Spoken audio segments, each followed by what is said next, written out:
আসসালামু আলাইকুম। ধরুন আপনি কোনো প্রতিযোগিতামূলক পরীক্ষায় গেছেন এবং সেই পরীক্ষায় আপনাকে এরকম একটা চিত্র দিয়ে, এই যে চিত্রটা, এরকম একটা চিত্র দিয়ে আপনার কোশ্চেন করে বসছে, এই চিত্রের মধ্যে টোটাল কতটি ত্রিভুজ আছে? এরকম প্রশ্নের আপনি অ্যান্সার করবেন কীভাবে? এই কোশ্চেনগুলোর অ্যান্সার করা খুবই সহজ। আমি যেটা লিখে রেখেছি আপনি সেটা চাইলে মুখস্থ বলে দিতে পারেন যে একটা চতুর্ভুজের কর্ণদ্বয় তার মধ্যে 8টা ত্রিভুজ তৈরি করে। কীভাবে? এখন আমি আপনাকে সেটাই দেখাই দিচ্ছি।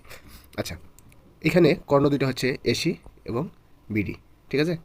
তো এসি এবং বিডি এর ভিতরে প্রথমত আমরা দেখতে পাচ্ছি 1, 2, 3, 4, 4টা ত্রিভুজ করেছে। এর পাশাপাশি আরও যে ত্রিভুজগুলো বানিয়ে রেখেছে সেটা হচ্ছে, এই ধরেন একটা, এই পাশ থেকে একটা, তাহলে কয়টা হলো? 2টা। আবার ধরেন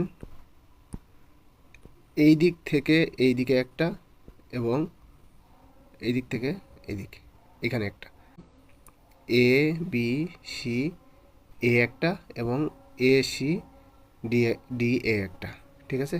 তাহলে আবার পাইলাম 2টা, আর আগের তো পাইছি ভিতরে এই যে 1, 2, 3, 4, তাহলে টোটাল হচ্ছে 4।